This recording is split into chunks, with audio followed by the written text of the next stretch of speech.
The Buddha says to make yourself an island, to make yourself a refuge. And he says you do that by establishing mindfulness. Now, if you think of mindfulness meaning just awareness, it doesn't help you very much.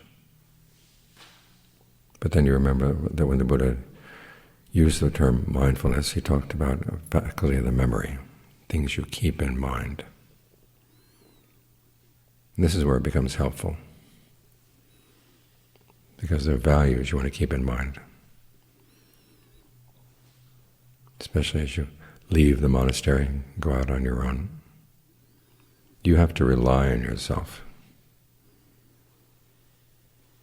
to train yourself to hold the values of the Dhamma in mind, because the world is not going to hold them for you. You can use the internet to listen to Dhamma talks, listen to chanting, but as you go through the day, you have to carry these values around with you. The importance of your virtue, the importance of right view, things you don't want to lose. So that when you're faced with the loss of other kinds in the world, you realize you can hold on to these things. They can't be taken away from you.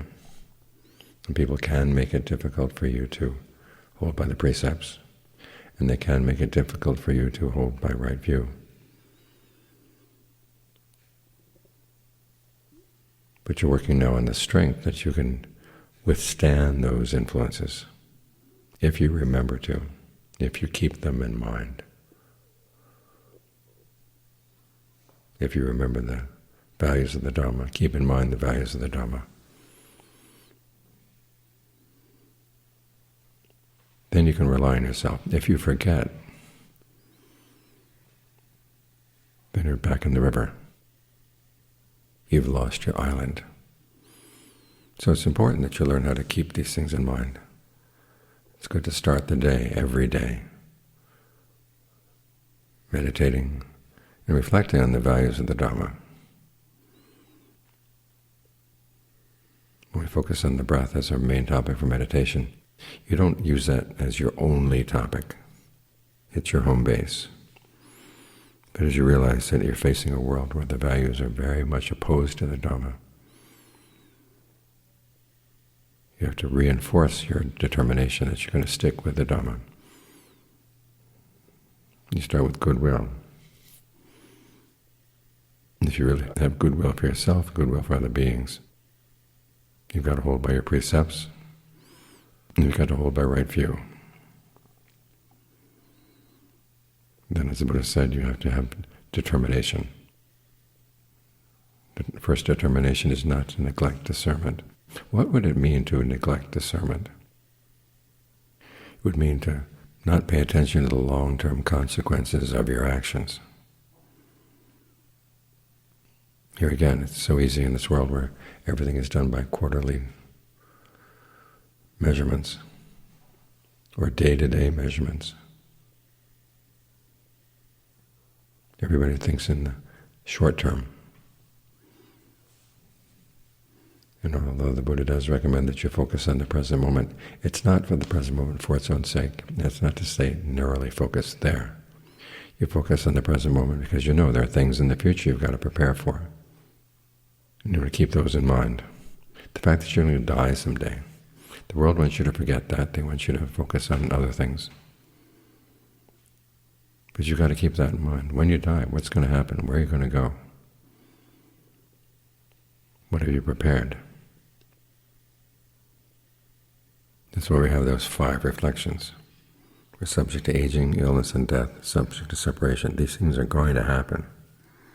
All we have to rely on are the principles of that 5th reflection.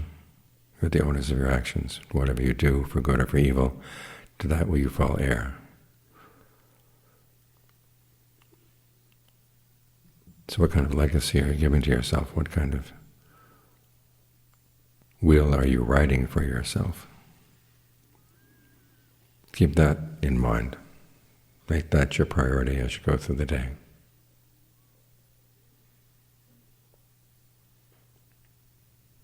That becomes your island. And you have to keep reminding yourself that the long term is what's really important.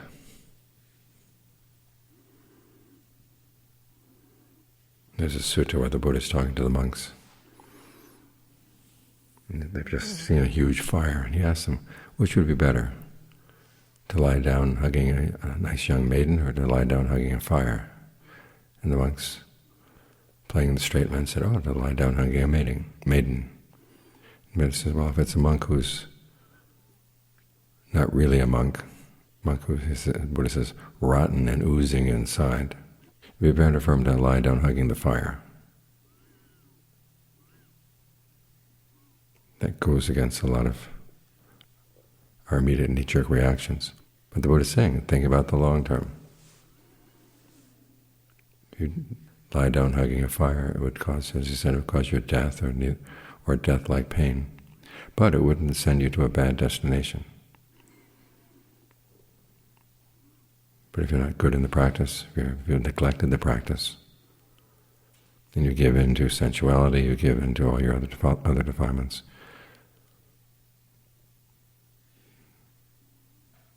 Then lying down and hugging a nice maiden could take you down to hell. So you have to think about these things. These are the things you have to keep in mind. When the Buddha told the night of his awakening, the standard version, he had 3 knowledges. Now, as he said, in other places there was a lot more that he didn't talk about.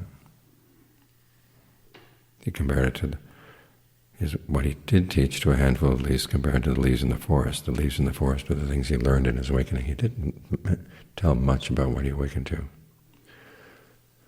So the things that he did talk about were important.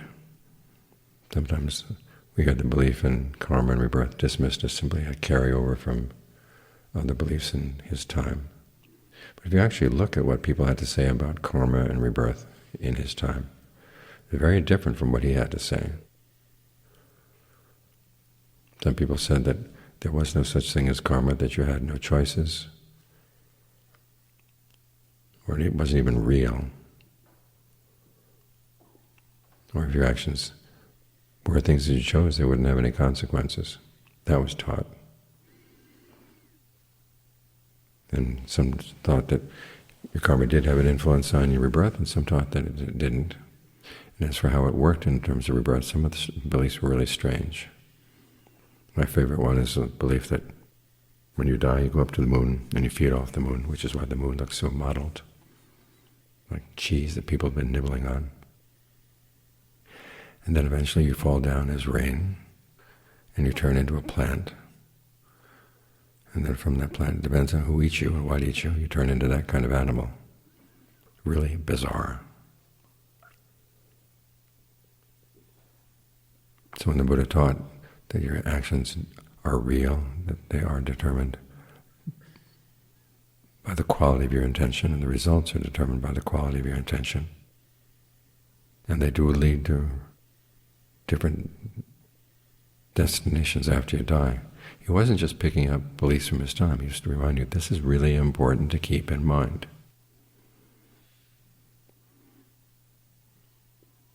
It reminds me of that cartoon in The New Yorker. A group of business people are sitting around a table, and one of them is announcing, well, we've improved our percentage in the 15 to 24-year-old age group, but we've lost our immortal souls. In Buddhism, we don't talk about immortal souls, but you could say we're headed to hell. Put that cartoon on your refrigerator.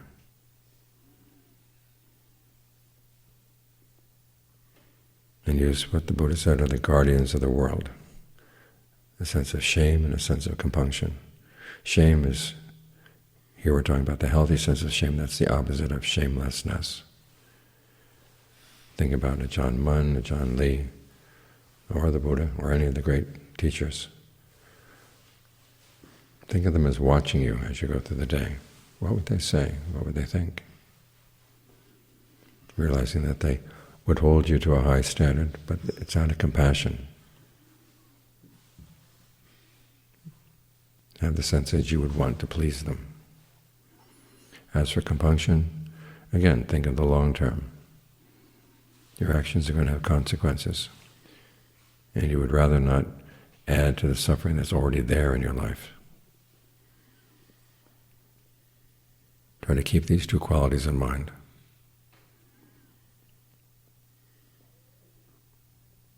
Keep in mind the fact that someone has, in this world system we live in, found the end of suffering, found that it's something that can be attained through human effort.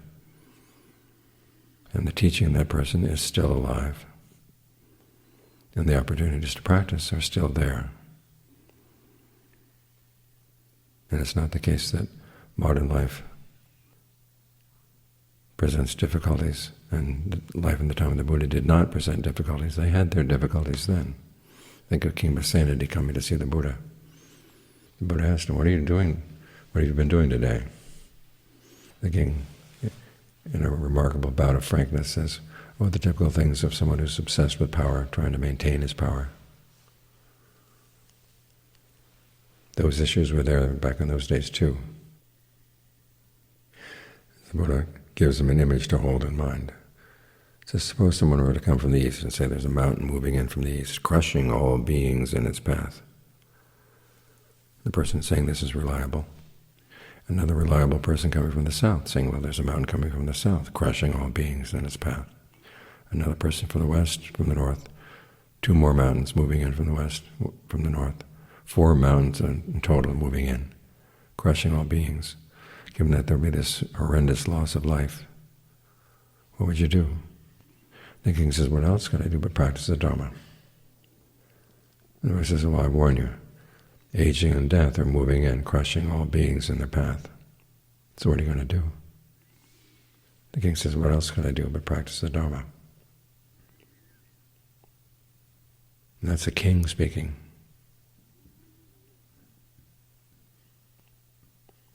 So keep that in mind. These mountains are moving in, and how they move in on you. The details of how it happens is not nearly as important as the question of what are you doing to prepare, knowing that you're going to have to give up this life at some point. What are you going to take with you? What have you prepared for the next life?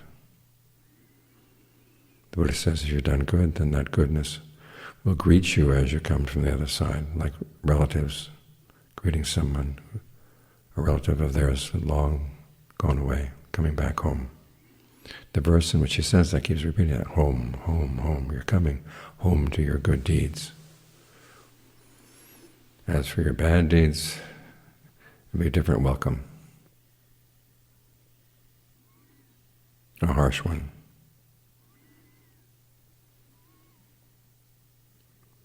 To try to keep these things in mind. This is the kind of mindfulness that becomes your refuge, that becomes your island, something you can really depend on. But it requires an effort on your part because the values of the world are being screaming in your ears, flashing in front of your eyes.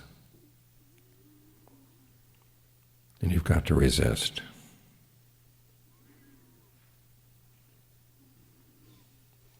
So remember, you're here for a short sojourn.